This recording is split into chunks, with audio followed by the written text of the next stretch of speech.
estrangeiros no Brasil.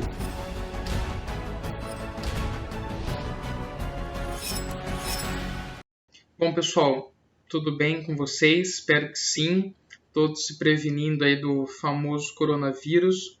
Estamos aqui para mais uma aula no formato EAD, agora já falando sobre a presença de estrangeiros no Brasil.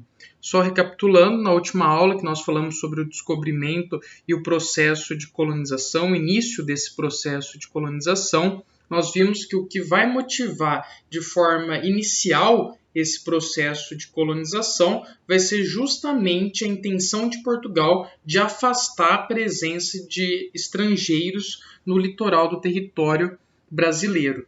Então, esse ponto é muito importante, inclusive tem muito a ver com a aula de hoje, que é quando países, nações como França e Holanda, especialmente, vão conseguir conquistar territórios, invadir territórios, ocupar esses territórios aqui na América Portuguesa, nos territórios que até então pertenciam a Portugal. França Antártica. O que foi a França Antártica? Primeiro, ela aconteceu no Rio de Janeiro, de 1562 a 1567. Ou seja, Portugal já tinha iniciado o processo de colonização nesse território. Já tinha, inclusive, por exemplo, fundado a cidade de São Vicente, na província de São Paulo. Antártica, você vai guardar que se localiza mais ao sul, então próximo da Antártica, que a gente conhece.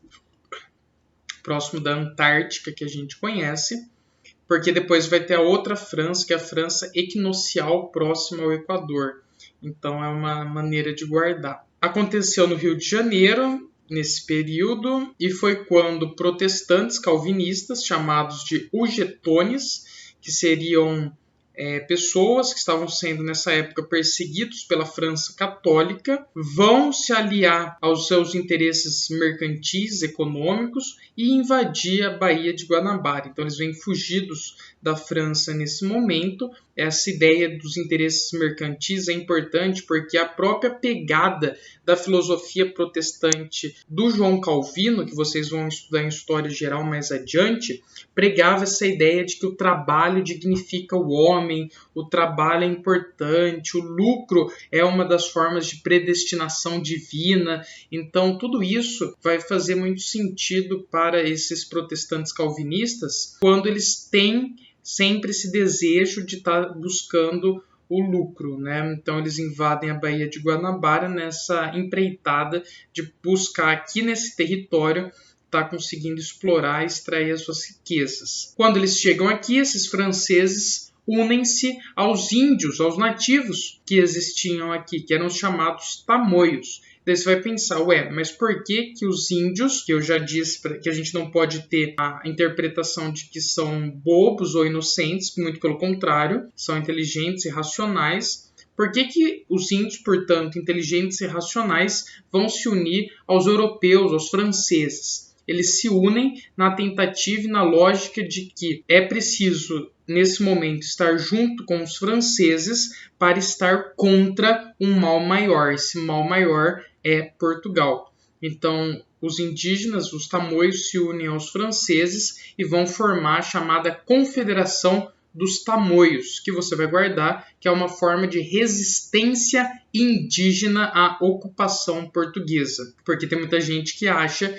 que os índios aceitaram tudo na mais perfeita calma, passivamente. Não, também houve resistência indígena por parte desses nativos contra a dominação portuguesa nesse território, nesse momento. Aí tem uma imagem, um quadro clássico de Rodolfo Amoedo, que está no Museu Nacional do Rio de Janeiro, pintado em 1883, chamado de O Último Tamoio.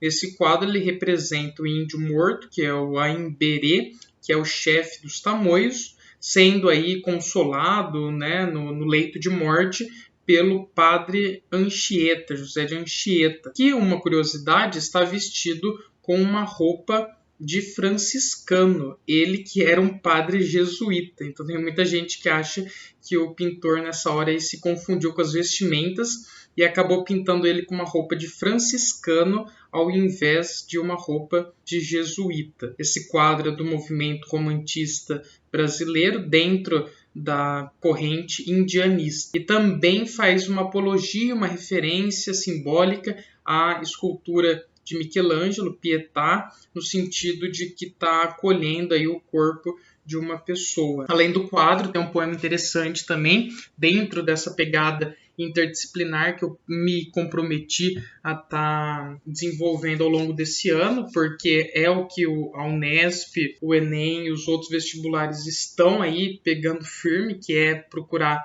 dialogar conteúdos não só com as humanidades, mas até mesmo com exatas e biológicas. Tem um poema aí que conta um pouquinho também da Confederação dos Tamoios, um poema de 1856, do Gonçalves de Magalhães, que também vai falar da Confederação dos Tamoios, que se insere dentro do romantismo brasileiro. Vou ler um trechinho com vocês para poder explicar alguma estrofe que ele quer dizer. Ele sonha, alto moço se lhe antolha, de belo e santo aspecto, parecido com uma imagem que vira atacada a um tronco, e de setas o corpo transpassado, no altar desse templo, onde estivera, e que tanto na mente lhe ficara. Vem, lhe diz ele, e ambos vão pelos ares, mais rápido que o raio luminoso, vibrado pelo sol no veloz giro, e vão pousar no alcantilhado monte, que curvado domina a Guanabara. Quando ele fala curvado domina a Guanabara, ele está falando do Corcovado, que acontece, né, esse episódio que ele narra, acontece aí na Baía de Guanabara. E quando ele fala um santo em aspecto, parecia uma imagem atada a um tronco de setas, o corpo transpassado, ele está fazendo referência à imagem de São Sebastião, santo da Igreja Católica, que foi morto aí com flechadas, atado, né, amarrado a um tronco. E ele faz isso e tem uma explicação, porque diz a lenda, tem uma historinha que diz que nesse momento, quando os franceses e os tamoios se uniram contra os portugueses, houve uma guerra. Essa guerra é chamada Confederação dos Tamoios, a união dos franceses com os tamoios versus contra os portugueses. E quem sai vitorioso no final? Os portugueses, que vão conseguir expulsar os franceses e dizimar a população dos tamoios. E nesse episódio, diz a lenda que apareceu, né, no meio do conflito, um homem perfurado por setas que ia pulando de barco em barco dos franceses, atacando e matando eles. E daí os portugueses juram de pé junto, a figura era São Sebastião. É por isso que São Sebastião é padroeiro da cidade do Rio de Janeiro, e tem até uma historinha legal, porque além desse poema que ele narra isso, além dessa fábula aí, a cidade do Rio de Janeiro foi fundada por Estácio de Sá em 1565. O Estácio de Sá foi governador-geral do Rio de Janeiro, o primeiro governador dessa vila, fundada por ele. E o Estácio de Sá morre com uma flechada nesse conflito em 20 de janeiro de um ano X aí, que é o dia de São Sebastião, 20 de janeiro. Então existe toda essa fabulação em torno desse episódio que foi a Guerra dos Tamoios. Mas isso é lenda, então a gente não precisa se preocupar com isso. O fato é que a Guerra dos Tamoios, a Confederação dos Tamoios, representou a união dos franceses com os tamoios versus contra os portugueses, e que tinha o objetivo de expulsar os portugueses desse território. Entretanto, não foi o que acontece, porque os portugueses saem vitoriosos, conseguem expulsar os franceses e dizimam a população dos tamoios. Esse movimento é importante também para recordar que foi uma resistência indígena à ocupação portuguesa nesse território. França equinocial. Acontece no Maranhão. O equinocial ajuda a lembrar que está próximo o Maranhão ao Equador. Então, Antártida, França Antártica, aliás, próxima à Antártica. França equinocial, já no Maranhão, próximo à linha do Equador. São só alguns recursos, algumas dicas, alguns macetes para poder guardar onde aconteceu o quê. A França equinocial, portanto, acontece no Maranhão, se estende de 1612 a 1615 foi quando os franceses ocuparam essa região e vão construir nela um forte com a intenção de colonizar e explorar essa região. Tanto é que eles permanecem aí por pouco mais de 3 anos. E daí eles vão explorar o que nessa região? As chamadas drogas do sertão, especiarias extraídas do sertão, produtos nativos. Inclusive, os franceses, nesse momento que estão ocupando o Maranhão, vão fundar uma cidade que depois vai crescer, se expandir, virar uma vila, e hoje é a capital do Maranhão, que é a cidade de São Luís. Só uma curiosidade, São Luís foi um rei importante na França e ele é o padroeiro da França. Então, olha só que curiosidade interessante. São Luís, que é a capital do Maranhão, só chama São Luís porque os franceses, quando ocuparam esse território, fundaram essa cidade e deram o nome para ela do padroeiro da França, que é São Luís. Observação: Portugal intensifica o processo de colonização. Por quê? Devido a essa série de ocupações, Portugal passa a intensificar o processo de colonização, preocupado sempre em perder o seu território. Porém, apesar de tudo, ainda vão existir as invasões holandesas, que são aí o marco maior desse processo de estrangeiros no Brasil. Qual que é o contexto das invasões holandesas? O primeiro deles é a União das Coroas Ibéricas. Ibéricas sempre faz referência aos territórios de Portugal e Espanha. Então, a União das Coroas Ibéricas é o momento que as coroas de Portugal e de Espanha estão unidas em um só rei. Isso acontece de 1580 a 1640. Por quê? Porque o rei de Portugal morre e quando ele morre ele não tinha descendentes. Então começaram a procurar e acham um parente mais próximo dele, que é o rei Filipe da Espanha. E aí a coroa de Portugal vai para o rei Filipe da Espanha e esse rei passa então, portanto, a controlar os territórios da Espanha, que ele já controlava, porque era rei, e agora também de Portugal. E além disso, outro fato importante dentro desse contexto das invasões holandesas era que a Holanda até então era colônia da Espanha. Em 1581, a Holanda consegue a sua independência frente à Espanha. Quem controlava os territórios da Holanda era a Espanha. Nessa data aí, a Holanda consegue então se livrar da Espanha e consolidar a sua independência frente ao país espanhol. Então, isso vai ser importante por quê? Porque a gente tem que entender que, nesse momento, a Holanda está com um pouquinho de ranço da Espanha. E a Espanha, por sua vez, está com muito ranço da Holanda. E como as duas estão meio tretadas, uma frase vai ser importantíssima para a gente entender esse processo, que é essa que está em destaque aí. Os inimigos da Espanha tornam-se os inimigos de Portugal. O que significa isso? Significa que agora que Espanha e Portugal estão sob uma única administração, que é a do rei Filipe II, rei da Espanha, e agora rei de Portugal também, todos os inimigos da Espanha vão se tornar automaticamente também os inimigos de Portugal. E quem que é inimigo da Espanha?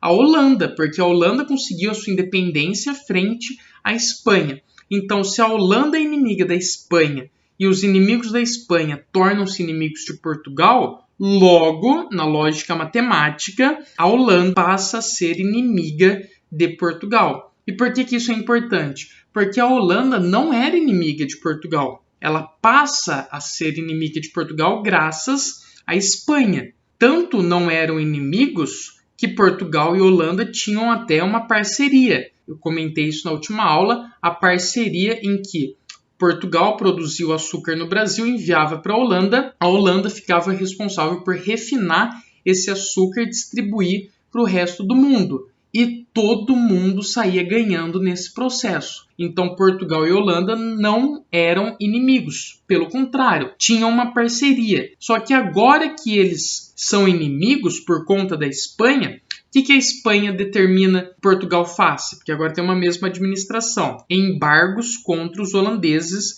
na comercialização do açúcar mascavo. ou seja, resumindo isso tudo, fim da parceria. Então, aquela parceria que a Holanda tinha com Portugal e que se beneficiava muito por isso, com o refino do açúcar, acaba. A Holanda vai deixar de refinar o açúcar brasileiro. E se a Holanda vai deixar de refinar o açúcar brasileiro e ela precisa muito refinar esse açúcar, porque é só isso que a Holanda sabe fazer nesse momento, o que vai acontecer? Eu preciso do açúcar, o Brasil tem açúcar, vou lá buscar esse açúcar. A esse nome a gente vai chamar de invasão holandesa. Vão tentar uma vez, primeira invasão holandesa, não vão conseguir, mas é muito importante que eles consigam esse açúcar. Vão tentar uma segunda vez, segunda invasão holandesa, conseguem e permanecem por 24 anos no território brasileiro, em Pernambuco. Retaliação, burguesia holandesa invade o Brasil. E aí tem o Wiki. O Wiki é West Indian Company, Companhia das Índias Ocidentais,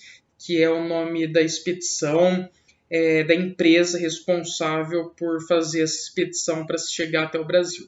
Por que eu disse que a Holanda precisava muito do açúcar? Porque ela só sabia fazer isso. Olha só essa frase. O número de refinarias na Holanda passara de 3 ou 4 em 1595 para 29 em 1622, das quais 25 encontram-se em Amsterdã, grande centro de refino e distribuição do açúcar por toda a Europa. Quer dizer, a Holanda se especializou em refinar o açúcar. Se o açúcar não chega para a Holanda, fudeu, não tem o que eles fazerem. Então é importantíssimo que a Holanda tenha acesso a esse açúcar mascavo. Por quê? Porque ela não tem o clima específico para poder realizar o plantio desse açúcar nesse momento. Então ela não consegue plantar o açúcar, ela precisa do açúcar mascavo já pronto para poder só refinar esse açúcar. Primeira invasão holandesa acontece na Bahia, lembrando que nesse momento Salvador, que era a sede do governo geral,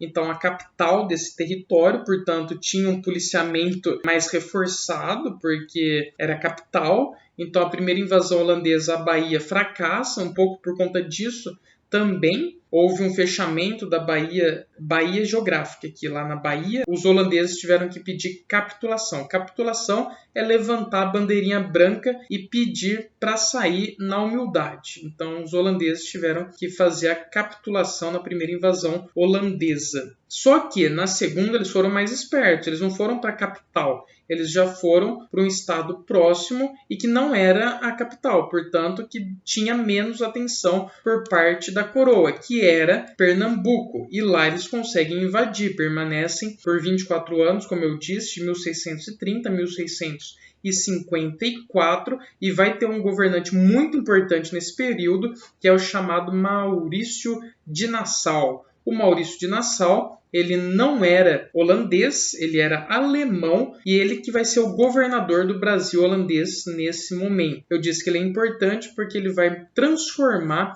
a cidade de Recife, boa parte do estado de Pernambuco, porque ele tem sempre a preocupação que, além de explorar esse território, que era de longe o principal objetivo dos holandeses, ele vai ter uma preocupação também em transformar esse território que vem sendo explorado, transformar ele em ares europeus, transformar essa colônia com a carinha da metrópole. Então, Maurício de Nassau vai introduzir a cultura europeia, vai trazer engenheiros, pintores, astrônomos, biólogos, vai modernizar toda a cidade de Recife, construção de diques, de pontes, palácios, museus, zoológicos, o próprio Jardim Botânico da cidade de Recife foi construído nessa época, e também vai manter, na medida do possível, um clima de tolerância religiosa entre os protestantes e os católicos. Por quê? Porque os holandeses não eram, em sua maioria, católicos. Os holandeses eram, em sua maioria, protestantes.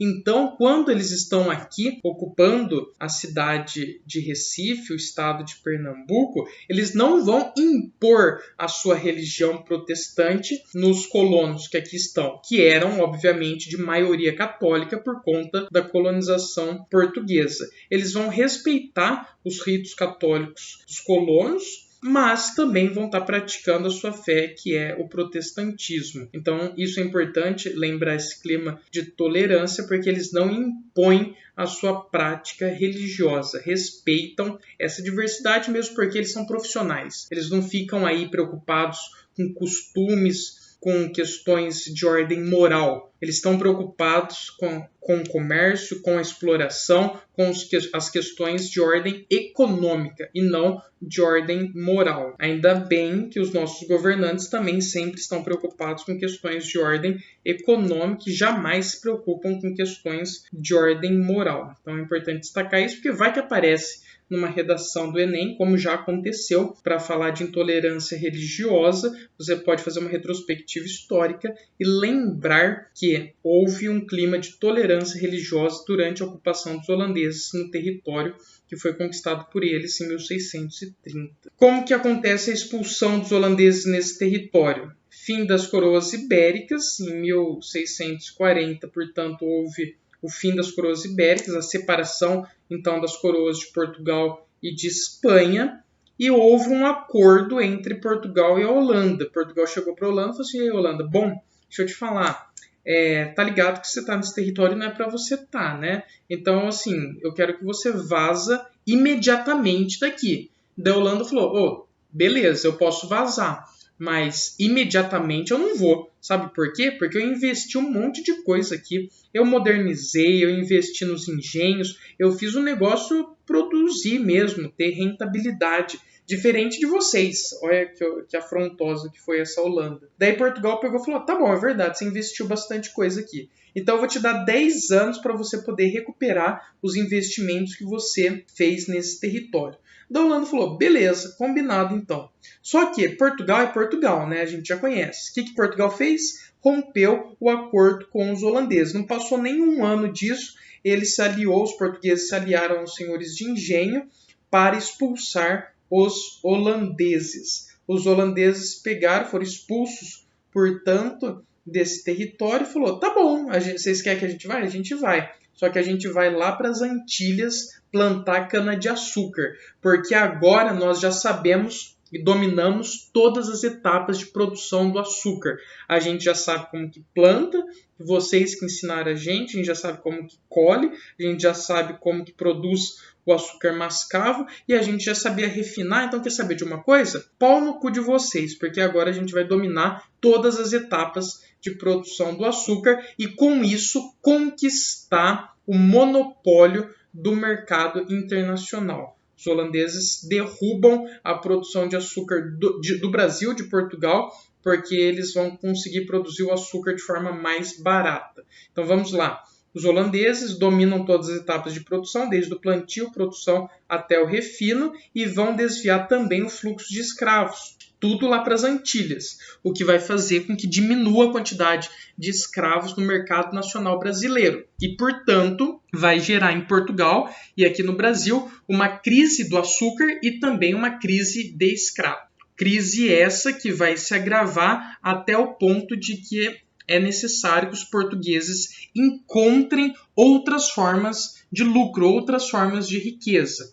Para encontrar, você tem que mudar de território. Então, é nesse momento que eles resolvem interiorizar o território atrás de soluções, atrás de escravos fugitivos, atrás de pedras preciosas, atrás de especiarias, que são as chamadas drogas do sertão, atrás da pecuária, que é uma outra forma de renda. Então, o processo de interiorização está diretamente relacionado com a crise do açúcar, a crise do comércio de escravos, que a expulsão dos holandeses vai gerar nesse momento na história do Brasil. Essa charge é muito interessante para mostrar exatamente isso. Aí a gente tem a imagem de um senhor de engenho que está puto da vida e ele está falando assim: vão plantar batatas. E daí os holandeses, na maior calmaria do mundo, estão respondendo: não, nós vamos plantar açúcar mesmo, e lá nas Antilhas. E o outro completa: e vocês vão se arrepender de terem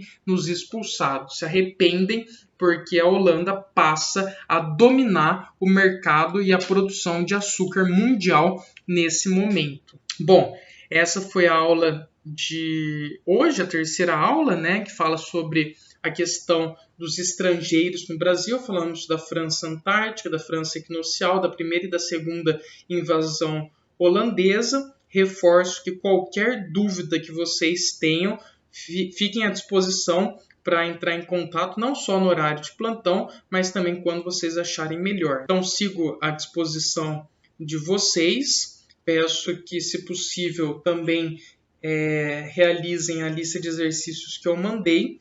E qualquer dúvida, enfim, repetindo, estou à disposição. Do mais, muito obrigado pela atenção de vocês. Evitem aglomerações, lavem a mão sempre e até a próxima. Tchau!